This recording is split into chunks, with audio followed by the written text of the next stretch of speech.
Well, we are gearing up for round number 9 here in the building. Let's take a look at our feature match here for some more draft action this morning at World Championship 30.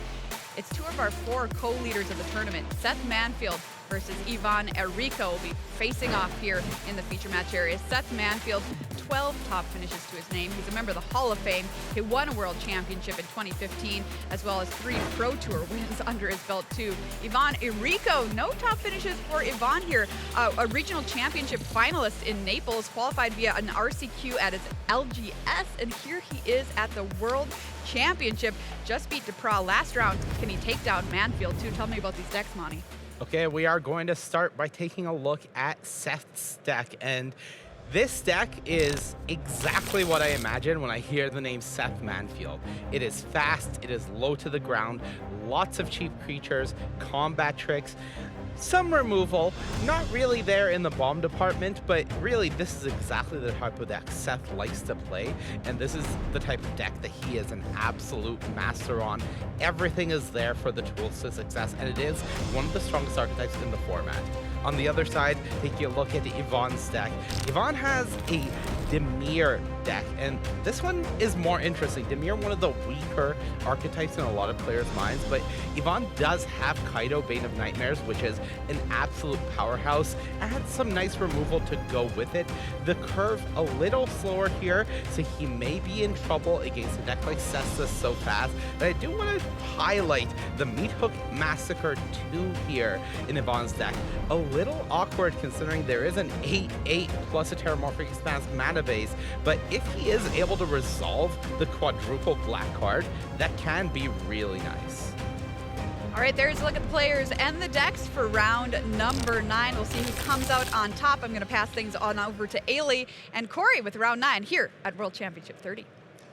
Thank you so much, Maria. Yes, indeed, it is I, Ailey, and Corey alongside me. We are going to take you through this round number 2 of the draw for the day, but it is, of course, our 5th one so far, so players who are sitting at 5 wins or after this round, they're going to be very, very happy indeed, Corey. Yep, absolutely. So excited for more Dustmore Limited. It's been a blast, and seeing some of our co-tournament leaders here to see, you know, there might be only 2 players here kind of at the top of the mountain at 8-1 after this, so really nice to watch Seth game at any time, especially when he's competing for Player of the Year spot. I wouldn't be surprised if it was Seth Manfield. He is such a excellent Magic player. You know, he's basically done it all in Magic at this point. You know, now it's just cherries on top for him, and this matchup is like the tale as old as time. Yep. Boros aggro versus Dimir control-ish.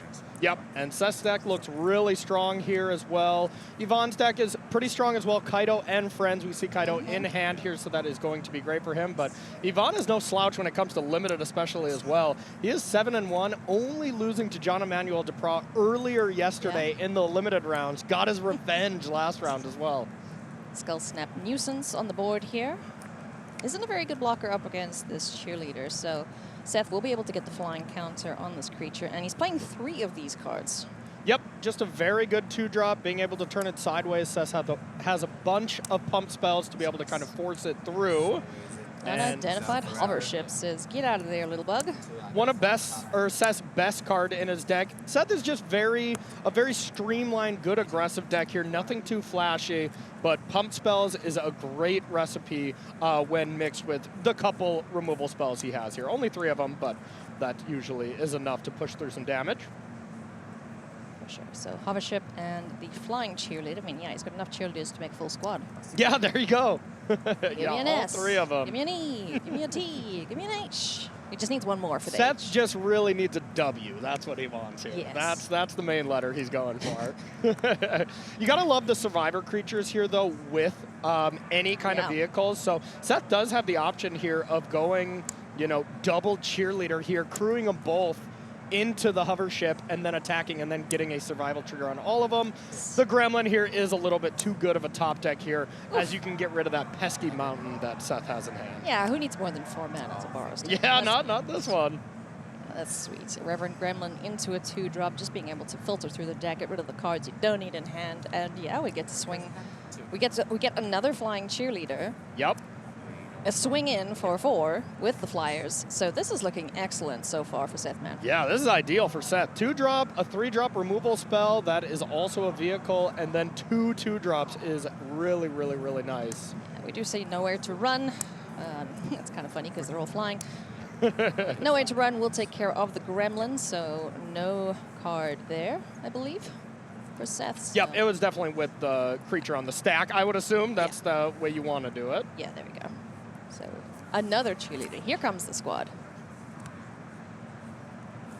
Looking at Ivan's hand, we have Tunnel Surveyor, Cursed Windbreaker, Fear of the Dark, and Kaito, Bane of Nightmares. So some solid creatures there, but, you know, Seth is putting on pressure now. Yeah, here's the bit of the trouble with Kaito. Kaito is a very, very excellent planeswalker here, but it doesn't catch you up very easily. You know, the most powerful planeswalkers of all time, their negative ability kills a creature, and then you're able to survive the next combat, but with a vehicle in place as well as just 2/2/2 flyers, you really don't have the option to cast that one quite yet. So Yvonne's going to need to amass a battlefield first and then get Kaito down to be able to get this going. But does have land 5 plus Fear of the Dark next turn to put up a big roadblock. But the problem is Seth has a lot of flyers. Oh yeah, big roadblock being the important thing, not air traffic control. Exactly, yeah. So these flyers doing good work here for Seth Manfield so far. Another cheerleader is going to join the squad here. And yeah, 6 damage coming through now. Seth is hellbent now, though. You know, has 2 lands in hand, which, you know, you need 2 more lands for his most expensive card, Fear of Abduction, in the deck. But outside of that, he just really would like to be drawing anything but land right now. I'll get you one here shortly. But next turn, if we find another creature, we can swing in for lethal. Yep. Absolutely. I'm wondering if he missed the flying thing. I'm sure they're probably just printing it out, but you do kind of have to remember that. Yeah. Used all the flying. There we go. Close enough. We ran out of flying labels, friends. Sometimes it just happens. You know, you run out of tokens after, you know, your 6 millionth made, so. Yep, absolutely. So it looks like Yvonne is just going for Glimmer Burst here as the Fear of the Dark, just not doing anything to this army of cheerleaders. Did we get a creature trying for to Seth? find something. No, here. just mountain in hand, so land. That's a little unfortunate for Seth, so no lethal as it stands. So well, he should have drawn a card because he had the mountain last turn, so maybe we just don't have it updated yet. Okay. We'll see if Seth plays a creature here. Okay. Yeah, all right, has something for sure. Okay. There we go. Okay.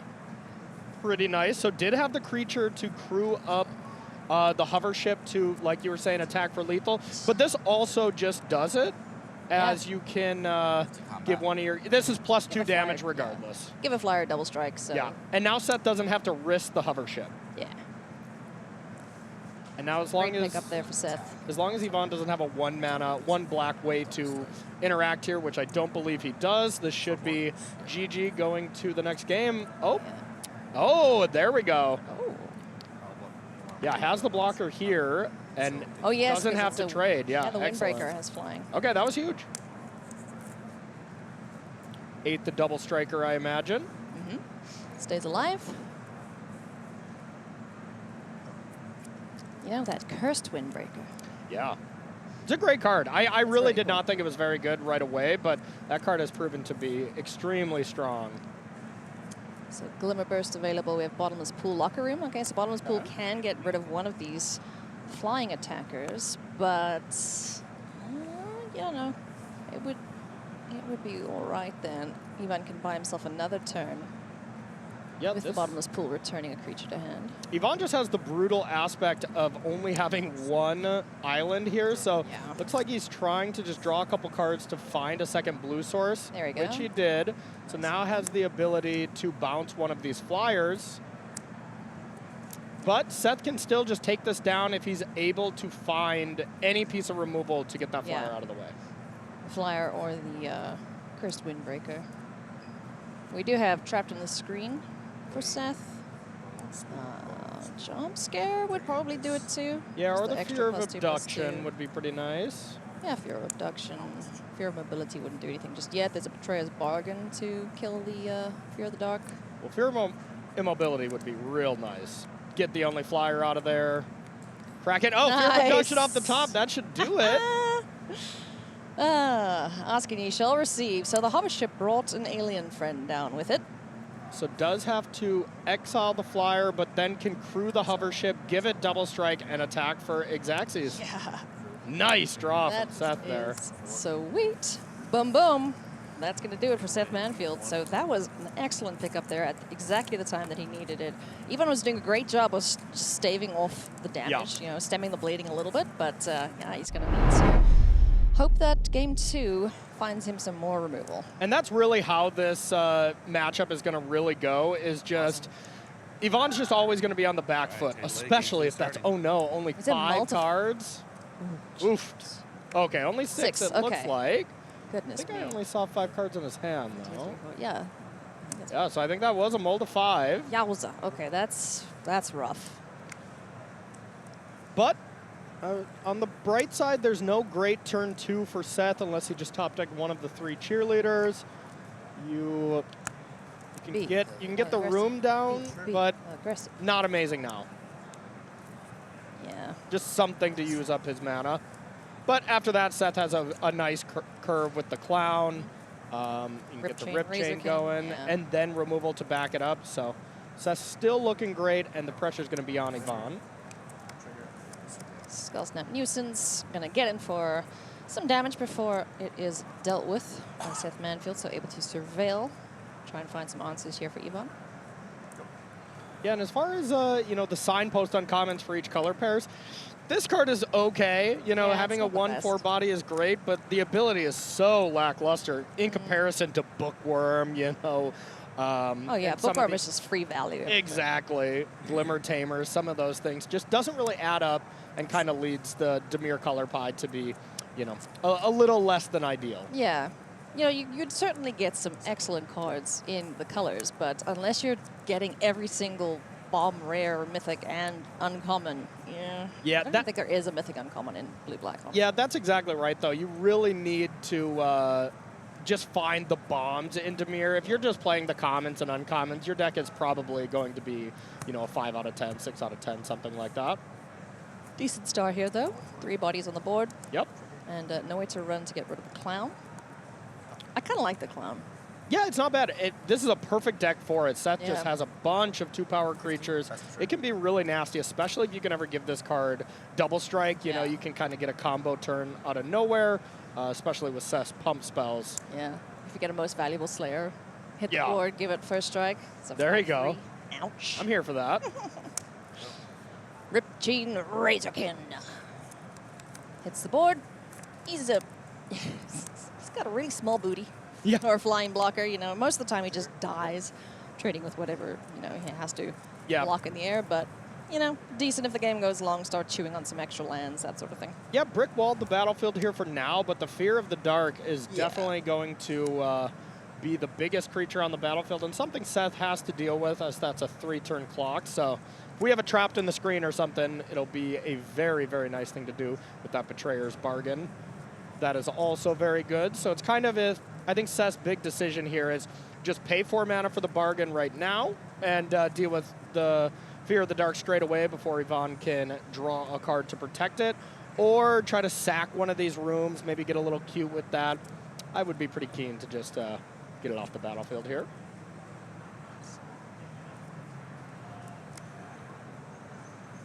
So if we were to do that, then attacking with the Defaced Gallery unlocked, does our Razorkin survive? +1/0, just +1/0. So the 3 creatures left could still kill it, but that's a lot to commit to 1 creature. Yeah, I don't think Seth's really in the best position to get aggressive quite yet, and it looks like he is valuing pressuring his, or getting stuff on the battlefield here instead of just dealing with the Fear of the Dark now. Yep. Manifesting Dread with a ticket booth. Oh, creature in the bin, so it must be a creature underneath. Yep, that is a very good sign. If you put a creature to the bin that is an upgrade to flip up, it's probably a creature there that is going to be better. Or it's all very elaborate mind games. There you go. Who knows? There you go. Looks like he is planning on using the bargain here. and getting rid of one of these rooms, I would assume. But both of them still have some good value here, so it's an interesting play to me. One of them's a little better than the other.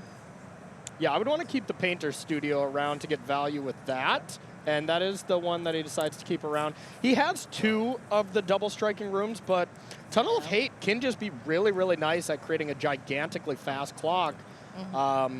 So that play surprised me a little bit, but of course Seth's one of the GOATs, so I'm not going to question him. I do like a double striking creature, but hey. Especially when your opponent's at 20 and you have a 5/5. Can 2-turn that one. Why not both, you know? He may draw the other one. That's true. That's true. And they are not the best. You know, they have diminishing returns on them, for sure. We do enjoy the rooms that keep on giving, you know? Yep.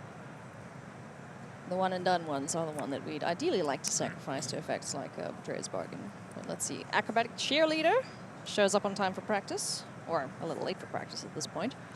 So the Skull Snap decided to attack there into a reach creature. So Yvonne had to have drawn something to make that not a bad attack. Looks like we do not have an update on what that card is. Combat. But interesting. Seth didn't take the bait. I think we're going to see something flipped up. Whee!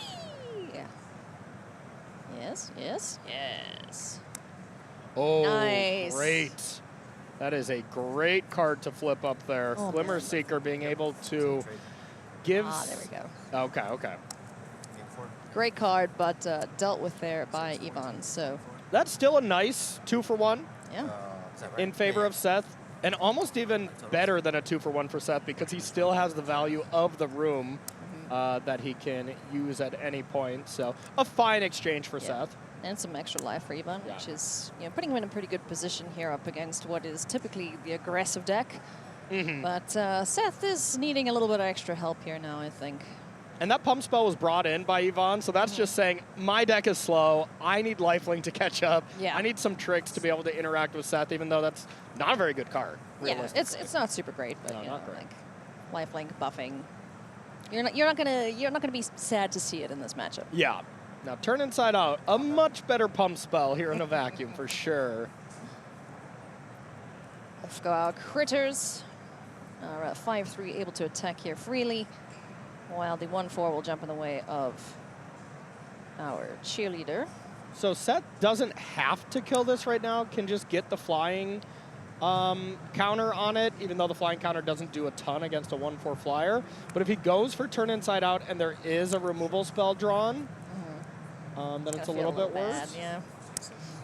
Seth does need to not tap a planes for that. There we go, buddy.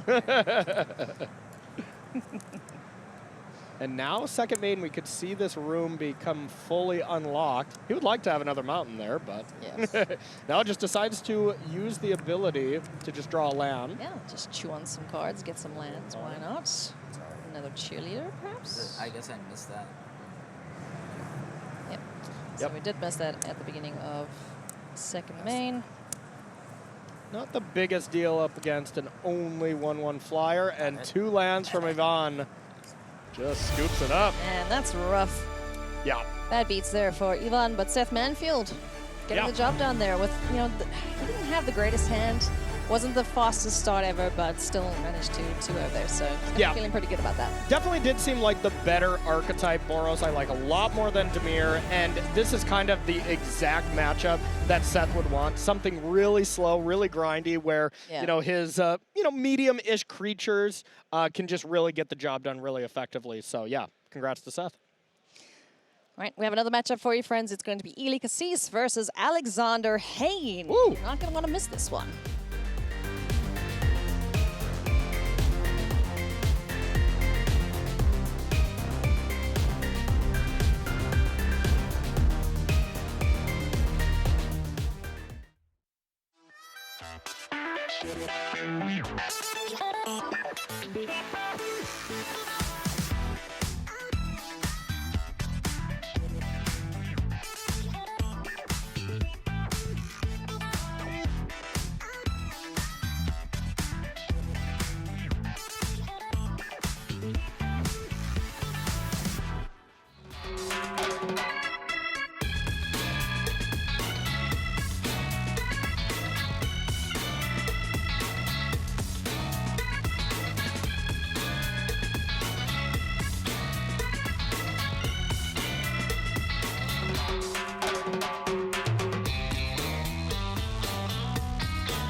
Welcome back to coverage of Magic World Championship number 30 here from Las Vegas, Nevada. We are in day 2 of competition. This is the second last round of draft. Haley Loney alongside Corey Baumeister, the one and only. Woo. And Corey, we're about to see one of your bestest buds play next, aren't we? Yep, absolutely. One of my best friends, Kassis, drafting a deck that is not one of his best decks, to say the least. He said he would be super thrilled to get out of this draft pod with a 2-1. It's not ideal. He's already won the first round, but up against an insanely talented Magic player. Insane Hayne. Insane Hayne, yeah. Who just so happens to have quite the insane deck as well. His deck is very, very good. This thing is nutty. I've just to give you guys like a quick brief run through of it. He's got the central elevator promising stairs, so he could go for the alt win con. He's got the Dollmaker's Shop and the Porcelain Gallery. He's got that room. He's got Split Up.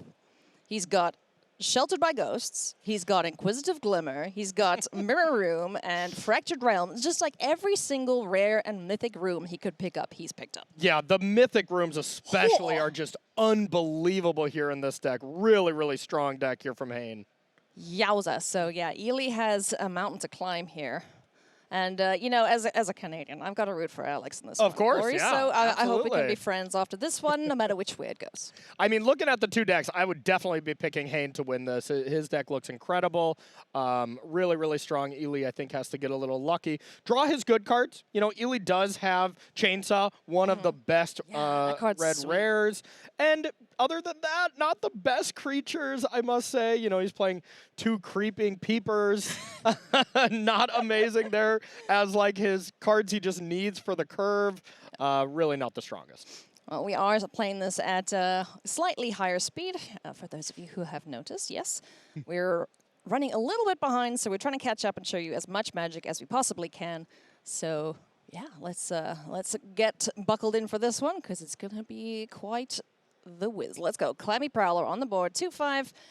Great attacker against a slightly smaller toughness deck, but Ethereal Armor now on. Oof, that's a nasty combination. Alongside the Tunnel Surveyor, so 2 extra enchantments here. Lifelink. So this is now a 5/5 swinging in.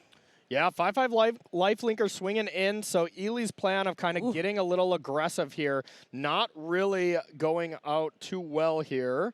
But does have the Ghost Vacuum. That is a card that can just kind of win out of nowhere. Yeah. You know, Ghost Vacuum seemed like just one of the most busted rares in the set early on. But now, you know, like there are certain times when I've played this card, I've exiled a bunch of things and just never activated it, or activated it, got 3 1/1s, and it's not amazing. But the ceiling on Ghost Vacuum is through the roof. Oh, it's crazy. Yeah. But even if you're just keeping control of the Delirium deck's graveyard, you know how many times I've had my poor little beastie shut off?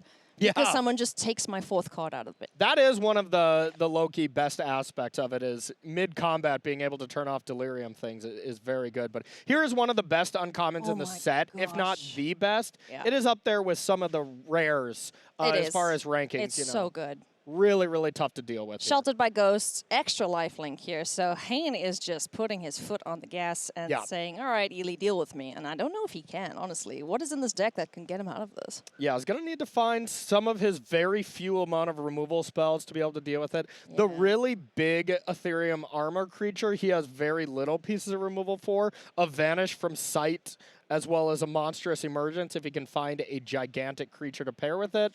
Otherwise, just a lot of, okay, Chainsaw is great. So it's able to deal with one of the creatures, get one of his biggest and best creatures back. Okay, that's cool. So this Cult Leader is still a little bit spooky. Yeah, and this race situation is just really, really brutal, as Hayne's already at 31. So Ely just has to play defense here for quite a while. Defense. Oh, no, wait, Alex has the cheerleaders. There you go. So it looks like we might have missed the rev counter here from Ely when Chainsaw destroyed a creature. Not the biggest deal, but is something to keep an eye on. There we go. We got the second one. Got the Glimmer down now, too. Inquisitive Glimmer making everything a little cheaper for Alex. There's another Peeper. Ghost Vacuum going to start grabbing as many creatures as I possibly can and hope to heck that Ely can get to 6 mana and crack it.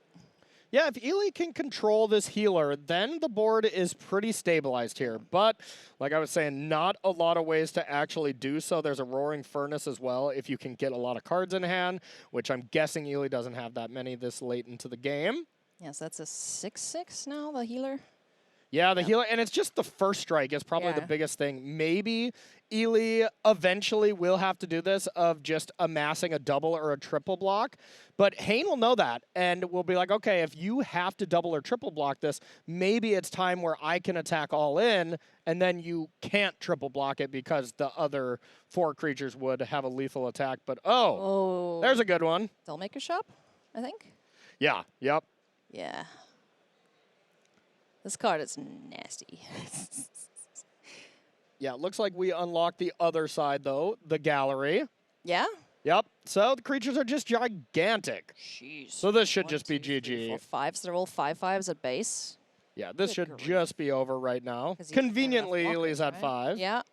Yeah. That'll do it.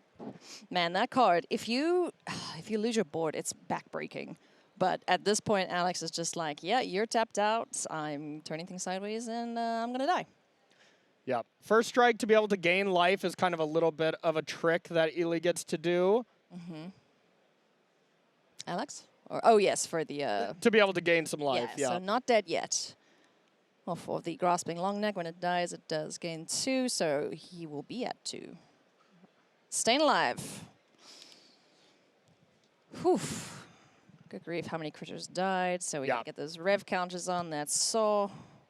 If he had one more land there where the Peeper could have attacked, would have been GG. Yeah. Now it looks like these players are just figuring out exactly what dies, because after the creatures dies, they do shrink. Yeah. So now they should all be 4/4s. The Ethereum armor creature would be larger, of course. So that's 1, 2. So yeah, that would be now a 6/6. Oh, or if that dies too, then it's a 4/4. Either way, we're definitely going to see Ely draw and almost be priced in to crack this vacuum just to have some blockers. I mean, he's hanging in there. This vacuum is going to be... Yeah, he actually gets 5 creatures out of this vacuum, but the problem is they're tiny. You know, they are small creatures here. Some of them can kill. You know, the long neck coming back too is also pretty good. If Yep. you can do the same. Oh no, wait, they are tiny. Yes, because we can get some life back, but yeah, they're still small little spirits. Exactly. So they are gonna be chump blockers. You know, maybe you can pair them up. You know, block with 3 of them to kill 1 creature or something. But Hayne gets to also just play creatures here. So Ely's in a terrible situation right now. Oh yeah, and now when he attacks, he's gonna make another 1/1, so they're gonna become 4 power base. Exactly. That's just the base. Yeah. Good grief. Okay, so can he actually kill any of these? I don't. No, because he can't. He'll go to 4 if he does the same thing with the Grasping Longneck, but it doesn't die because it's exiled, right? Yeah, looks like there's really nothing but chump blocks here. You can't really kill a single creature.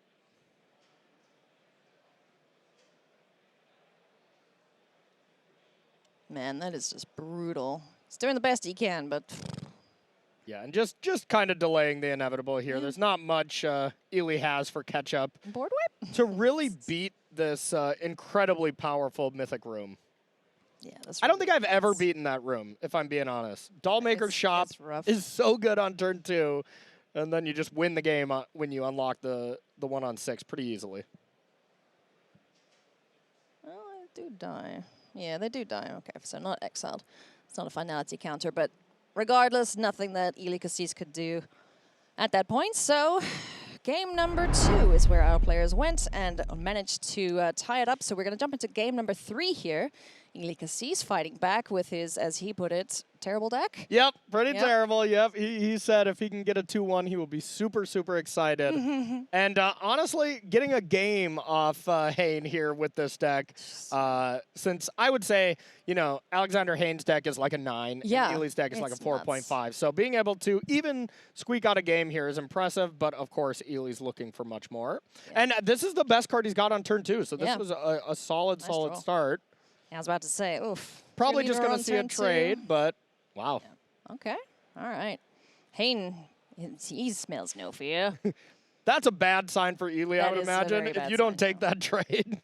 Because this Wicker Folk can get pretty large Yeah. as the game progresses and Delirium is achieved. But let's see what the follow-up is. Cool. All right, Cult Healer. So we have a Flyer, we have a Cult Healer, and we have, let's see if we can spy in hand there, what enchantment to follow it up with. Yeah, something to be able to give that lifelink just makes racing against other aggressive decks much easier for Hayne, for sure. Scorching Dragonfire to deal with the healer. Good news there for Hayne. Excuse me, good for Ely Kassis. Flyer going to get in again. So both players just trading blows at this point. The follow-up here now being the Piranha Fly. Comes tapped. And I believe I saw Flood Pit's Drowner as well. So nice. Hayne has a nice play at beginning of combat here to be able to tap this down. And then all of a sudden, he's just got 6 power coming back. Nice. Yeah, that's rough. Yep. This is reminding me a little bit of Seth's last mana curve. You know, going a 2-drop into a 3-drop into double 2s. I mean, kind of all you can ask for here in this format. Yeah, no, he's just... He's going a little crazy here with these 2-drops. All very, very good evasive creatures. Able to get through for damage. A Glimmer Burst coming in now, getting a blocker in the way. Let's draw some cards, hopefully find an answer. So it's a good block. He can just shuffle away so you don't have to just trade with a Glimmer here. 4 mana, draw 2 cards, kill a creature would be an excellent rate on a card. So Hayne being able to negate that is very important. Both creatures shuffled away. So still 4 power flying in the air, a little Glimmer on the ground here for Ely Kassis. What does he find to deal with these? And he doesn't have a lot of flyers and doesn't have a lot of removal. So these 2 power flyers are going to be really brutal. Needs to find something like a Chainsaw, has a Fear of Isolation, which is probably my favorite uncommon in the entire set. There's so many things you can do with Fear of Isolation to combo, pick up your rooms, that kind of thing. Grasping Longneck and Weary Watchdog hit the board here, so some blockers for the sky people. Yep, not bad. Being able and the to cheerleader. kind of negate this whole attack if that's all Hayne has. Just block, gain 2. Yep. But looks like he's going to draw some cards first, find some more gas. Yeah, Glimmer Burst. Let's see if we can get this reach creature out the way. What an amazing card that ended up being. Oh, Glimmer Burst is so sweet. Yeah, absolutely. Oh, boy. Well, that's not good. Yep, there is 4 power coming in, and now this demands an answer. And 4 toughness is very important. Ely has Dragonfire and Chainsaw, but does not have a lot of ways to kill that besides bouncing it. So I mean, Vanish from sight he's going to need pretty quickly. Chainsaw. Okay, yeah, that's cool. That's perfect. That'll deal with the Flyer. Otherwise, Chainsaw into Scorching Dragonfire would work, killing the Glimmer creature, so 1 less enchantment, 1 less toughness. But Roaring Furnace can deal with that critter, one of the rares that Ely is playing. Yeah, and if you can find the second blue to be able to unlock the other side of the room, the sweet. sauna is real nice. Oh, yeah. Who doesn't love a good song? Exactly. Good block there. I heard Paul's quite the fan. Ooh, has a nice trick. Trixie, nice. Keeps it alive, gets some extra damage in, and a bye-bye Piranha Fly. So Great +2, turn for +2 Ely. trample, that's excellent. Now, 7 points, 7 life to 8. This is looking pretty darn good now for Kassis, who's just annihilated Alex's board. And Kassis didn't play a... Ooh, Dustborn's Domination. Thank you, I'll take that. Yoink. Very, very strong. It's still such a big creature, though, with the buff. Yeah, no, that is a great target for the domination as you do actually get some power off this. Be a 3/2? A 3/4, right? Oh, yeah, 3/4. Yep. Jeez, that's a good blocker with reach. See, now Very that's good. what a reach creature should be. Now we'll see if Ely wants to unlock the sauna here or if he has a better play. Unlocking the sauna is all fine and good, but then you take 4 damage, take half your life total. That's rough, yeah. So Fear of Exposure hits the board now, paying the 2 extra for it. It's been a great game. Yeah, this has been sweet. 5/4 will line up nicely with the spider on the other side. Yeah, we'll see if Hayne can push through. Doesn't look like he can, so we're probably just going to see creature pass. Yeah. I think that last card was a land there from Hayne. Could be wrong. Maybe he has 2 cards there. Tunnel Surveyor. This looks like a pass gesture. That's excellent for Ely, because if he can stabilize the battlefield and get this sauna going, you can just gain so much advantage over time. Then the onus is on Alex to get this game over as soon as he possibly can, because Yeah. while Ely's deck isn't the greatest, having more cards is typically better than not. Very good sign for Ely attacking here with this. And a reminder, Ely Kassis is one of the players here still within the Player of the Year race Yeah. to be able to catch Seth, catch Simon. It's going to be an exciting race to see who makes the top 8 of our Player of the Year potentials. Are we Goes for the triple double blocking? block. So the best block would be the 3/4 plus the 2/2 in an ideal Yeah. world. Then you only lose 1, but this seems a little bit more safe. Okay, does have the vanish. Excellent. Nice. So bounces the pseudo mind control here. So within combat, Ely will get his own creature back, and then you'll trample over for 4, as the Glimmer would be the only thing being blocked. That's a sweet play. And you can't, still have a creature in combat blocking on your own side of the battlefield. So That is so sweet. And won't be able to recast that either. So, yeah. oh my. Oh, there is the fear of isolation to pick up the Roaring Furnace and all. Oh, nice. And Hayne's just drawing that mind control again. That's not gonna be enough. No. Wow. He's just going to be able to dome him for the 2 there. Shock to the face. Yeah. I'm going to throw a room at you, Alex. Good grief. Well, it only deals to creature, but you can still get it's the a only creature, creature out of the way and then just attack through. Oh, man. I mean, you still take the spider here, right? Yeah, you got to take the spider, but then the Roaring Furnace just kills the 2/2, and then Yeah. you attack with your 3 creatures, and then it's over.